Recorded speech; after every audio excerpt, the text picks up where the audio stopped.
Megan, Junjun, may pasalubong ako sa inyo. Talaga, Daddy! Yay! O teka, nasaan si Junjun, Megan? Si Junjun na naman hinahanap. Di ko po alam, Daddy! Tito, andito po ako. O nandyan ka pala, Junjun. Ito nga pala yung pasalubong mo. Ala, Daddy! Bakit si Junjun meron pa sa lubon tapos ako wala?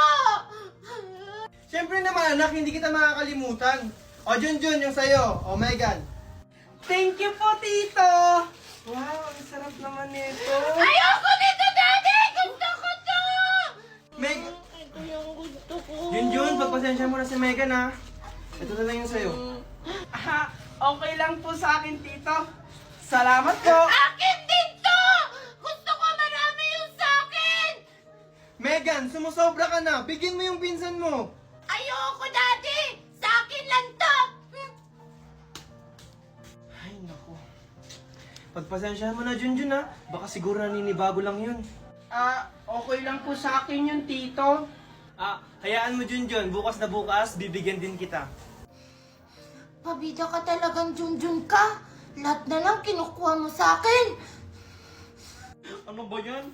Wala na akong pera. Mag-aaya pa naman si kumare ko mag-tong-its. Oh, Ronaldo, nandiyan ka na pala. Ohan, saan ka na naman pupunta? May bibiliin ka sa kuhan. Pengi pera. Wala na kasi akong pera eh. Ganun ba? Sa katapusan pa kasi yung sahod ko eh. Ano ba yan, Ronaldo? Lagi na lang. Akala ko ba gagawa ka ng paraan? Teka, yung magulang ba ni Junjun nagpadala na ba sa'yo? Hindi pa sila nagpapadala eh. Tsaka, wala pa silang update. Ayun na nga sinasabi ko eh. Mag-iisang buwan na dito si Junjun, hindi pa nagpapadala yung magulang niya. Paano na lang tayo nito? Kaya nga, Daddy, palayasin niyo na lang yan si Junjun. Pabigat lang yan dito sa bahay. Megan, Valerie! Tumahimik nga kayo? Baka nakakalimutan nyo. Ako yung nagtatrabaho dito sa pamamahay na to. Tsaka Valerie, nasaan yung binigay ko sa yung pang isang buwang budget dito sa bahay? Ha? Nasaan na yon? Ano? Pang isang buwan ang ibinigay mo sa akin? Hindi nga aabot ang isang linggo yun eh. Nang dahil sa'yo, Junjun, nag-aaway yung mami at daddy ko. Manda ka talaga sa akin. Hoy, Junjun! Ano? Junjun! Hoy, Junjun! Ano? Junjun! Hala! Sorry Megan, hindi ko sinasadya. Nanggugulat ka kasi. Sinasadya mo yun! Wala ka na talagang ibang ginawang tama, Junjun! Han, anak, Junjun! Aalis na ako. Papasok na ako sa trabaho. Sige Han, mag-iingat ka ha. O Megan, Junjun, huwag kayong mag-aaway ha. Aalis na ako. Opo, Daddy! Very good. Sige, alis na ako. Tara Megan, laro tayo. Maglaro ka na mag-isa mo? Hoy Junjun, hindi ka maglalaro ngayon. Maglalaba ka. O ito yung mga labahin mo. O yan. Buti nga sa'yo! Maglaba ka na doon! At pagkatapos mo maglaba dyan, maglinis ka ng bahay at maghugas ka ng plato. Tita, ako lang po ba gagawa lahat? Oo, ikaw lang gagawa lahat ng yan. Subukan mo magreklamo, mapapalayas kita dito sa pamamahay. Han, yung bag ko. Papasok na ako. O Han, andyan lang sa bintana nakasabit. Sige, Han.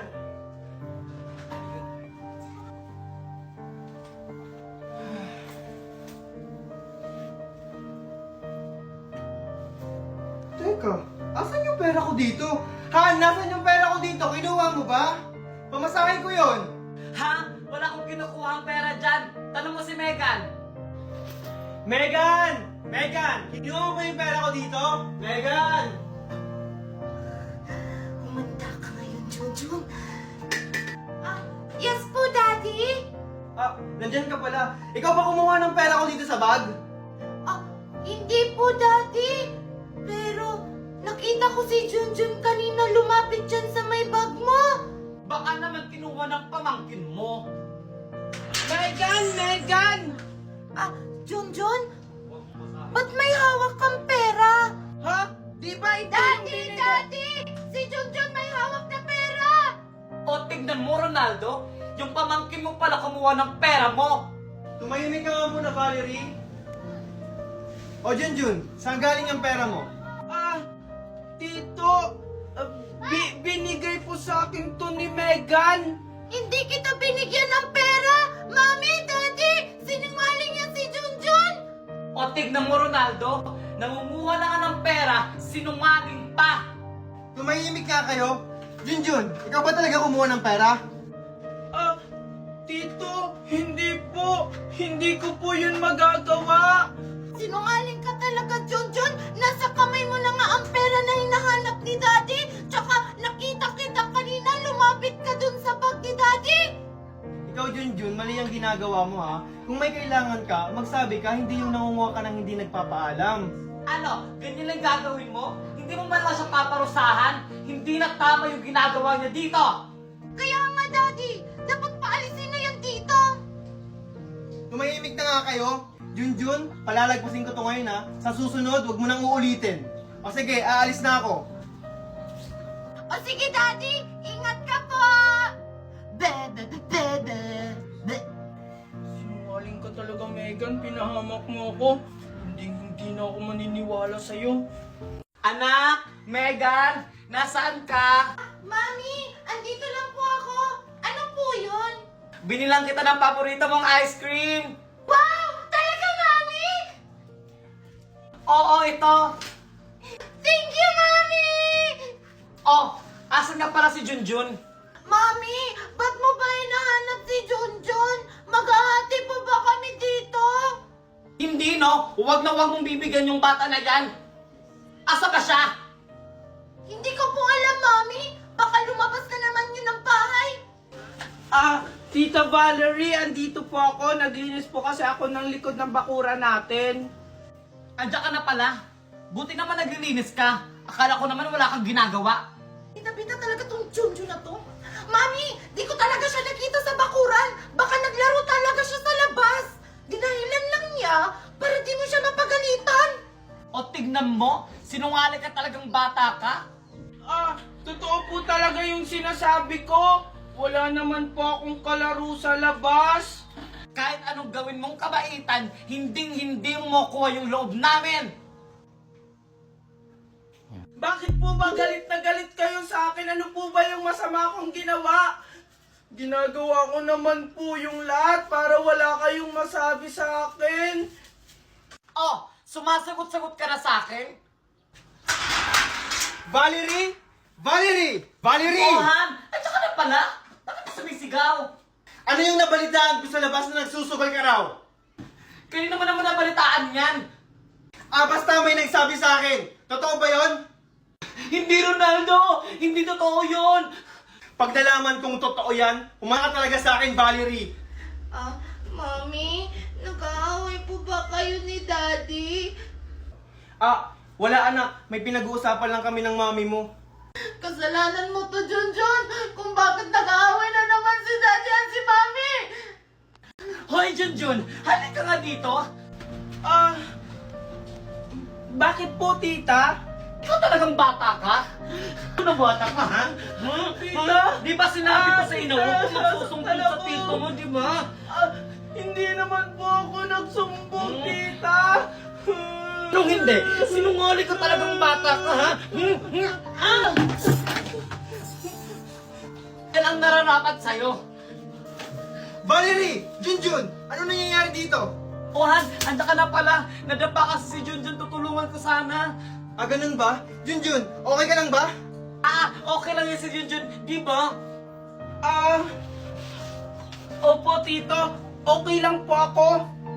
Sa susunod kasi, mag-iingat ka. Oo nga, Junjun. Sa susunod mag-iingat ka. Baka mamaya ano mangyari sa'yo, kami pa masisi. Tara na, Han. Junjan! Junjan! Bakit po, tita? Pagtimpla mo ako ng kape. Sige po, tita. Bilisan mo! Sige po, tita.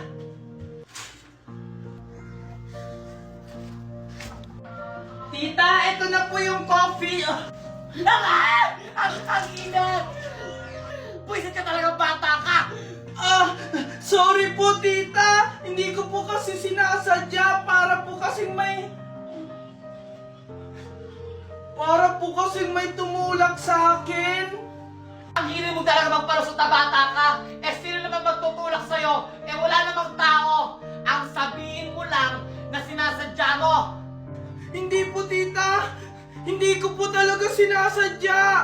Sumusobra ka na talagang bata ka. Simula ngayon, hindi ka nakakain hanggang bukas. Ewan ko na lang talaga kung magtatagal ka dito sa bahay, Junjun. Paano po yun? Magugutom ako, tita. Wala kang takalan. Ano bang ginagawa mo? Umalag ka sa harap ko. Sige po. Junjun! Junjun! Ano Junjun? Hindi ka pa rin babangon dyan? Tanghali na oh! Ano gusto mo? Pasarap buhay? Tita, nilalagnat po kasi ako. So kasalanan ko pa? Wala akong pakialam kung nilalagnat ka. Bumangon ka dyan! Sige po, tita.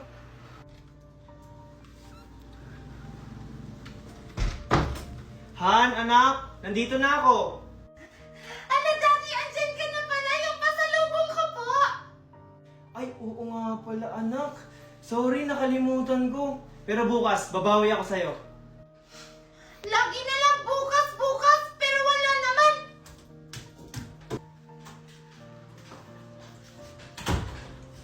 Oh Han, andiyan ka na pala? Oo, Han, kakarating ko lang. Asan nga pala si Junjun? Lagi na lang si Junjun ang hinahanap ni Daddy. Tapos yung mga pasalubong ko, kinakalimutan na niya. Hay nako, yung magaling mong pamangkin naglalagnat-lagnatan para hindi makakilos dito sa bahay.